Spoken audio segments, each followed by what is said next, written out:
that used to connect are now dead ends. Your job on the other side of the city inaccessible, and the neighbor across the street that you used to see daily, you will perhaps never speak to him again. The Berlin Wall did exactly that, separating East and West for almost 30 years.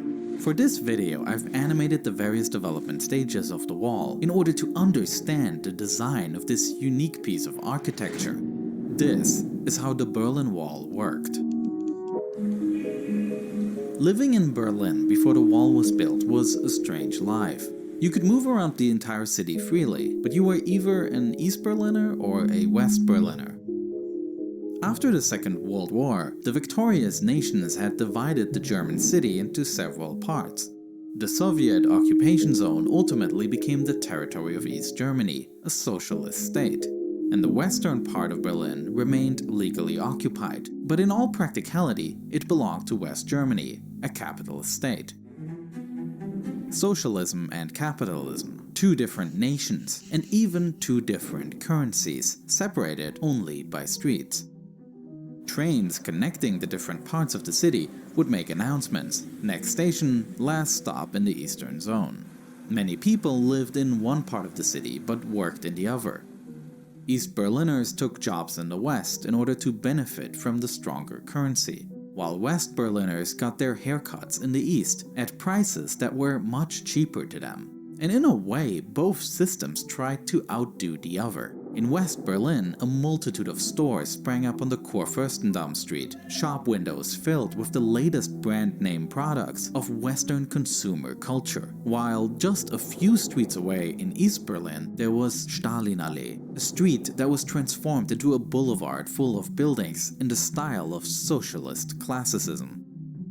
But this open coexistence of two systems wouldn't last long. On the 13th of August 1961, Berlin woke up to a divided city. The East German government closed the border, which means that families were split apart. Though officially stating that this was necessary to protect their country, it was an effort to stop their own citizens from fleeing to the West, where opportunities, wages, and freedoms seemed greater. At the start, this was just a wall in name.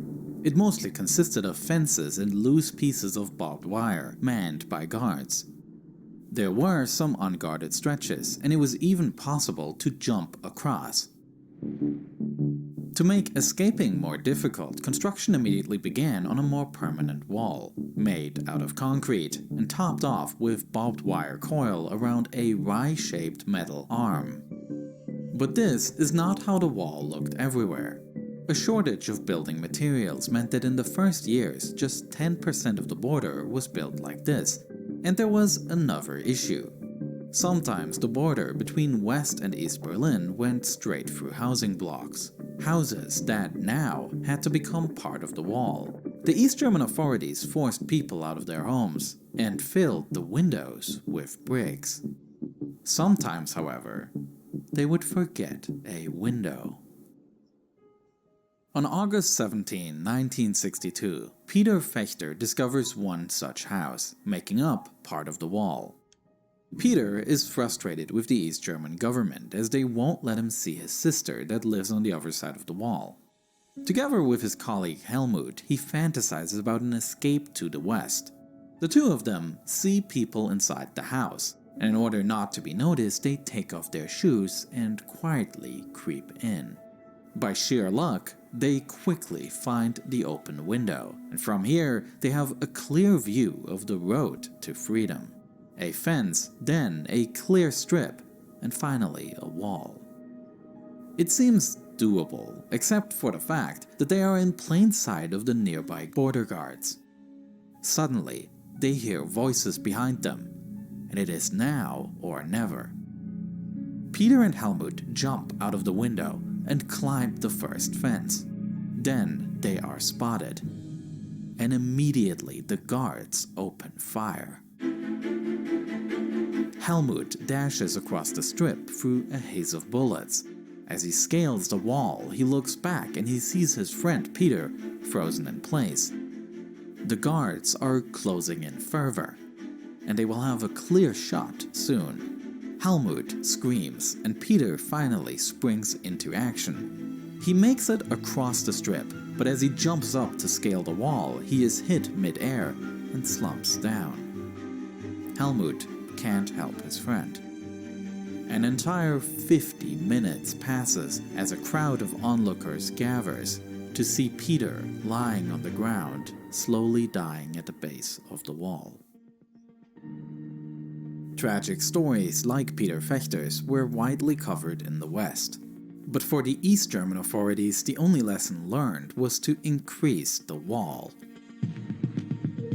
Over the course of decades, the wall is consistently upgraded, with more and more increasing security features. What once was a single wall soon became a brutal border strip, cutting the city further and further apart. As improvements to the wall were made, escape attempts shifted to new methods, and the wall would be expanded again, a back and forth that was repeated until the last version of the wall was built. The version of the wall that became famous. From 1975 on, the East German authorities rolled out this version of the wall, a border virtually impossible for anyone to cross. And this is how it generally worked. Coming from the east, only the visual barrier made of concrete slabs can be seen. This was done so that the exact border fortifications are not visible, as this knowledge could be used to plan escape attempts. Just behind this barrier, the ground is covered in so-called Stalin's grass. These are mats made of steel needles that would pierce the foot of anyone trying to jump across. Next up is a signal fence consisting of barbed wire stretched over concrete posts. Anyone trying to scale this fence would quickly press the wires together, triggering an alarm and notifying the guards in a nearby watchtower. Watchtowers were manned 24/7 by 2 to 5 soldiers. These soldiers had a clear view of the whole border, with orders to shoot anyone on sight. Trying to use brute force to break these sections would not work either, as behind the signal fence are several rows of tank traps, barring anyone from driving through with a vehicle. In the middle of this border zone is a path for soldiers to patrol the area, oftentimes accompanied by dogs. And behind this is the so-called death strip, a stroke of dirt stretching for miles in every direction, in full sight of the guard towers. Hiding is impossible, and if anyone somehow made it past here, they reach a part that is easily recognizable, the wall facing the western side. In contrast to the old wall, these elements had a foot-shaped bottom, which meant that no holes in the ground were needed for their construction. And instead of barbed wire on top, there were now pipes made of asbestos concrete. These pipes provided stability for the wall elements, and the East German authorities also hoped that they would decrease the prison camp feeling of the previous wall. But this was not the only reason for the change. The new concrete used was extremely smooth, with nothing to grasp onto. One thing the authorities didn't consider, however, is that this smoothness made the wall an easy target for graffiti from the western side. Graffiti that would dominate many of the 45,000 elements that were placed in Berlin. Artworks that would often mock the East German government resulted in an open gallery of sorts, highlighting the harsh difference between life in the West, where free artistic expression was possible, and life in the East, where this was unthinkable. Exact numbers of victims from this wall are disputed, and it is something that to this day is being researched. But over the years, it was many who, just like Peter Fechter, were hoping for a better life on the other side of the wall.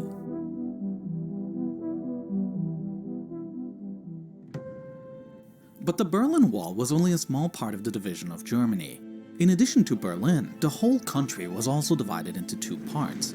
and some people made daring attempts, risking their lives to try to get to freedom. For example, the two friends Günter Wetzel and Peter Strelzik, who wanted to build a better life for themselves in the West. And after coming across an article about hot air balloons, an insane plan was born. The two decided to build their own homemade hot air balloon to escape across the border.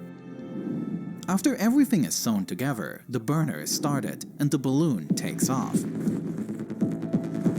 But then, immediately after taking off, a huge hole is torn in the top of the balloon and they could crash to the ground from over 6,000 feet. I made a complete video about this spectacular and our own. Guy's such an idiot, Rose. I hate people like that. Just do it for free, you idiot.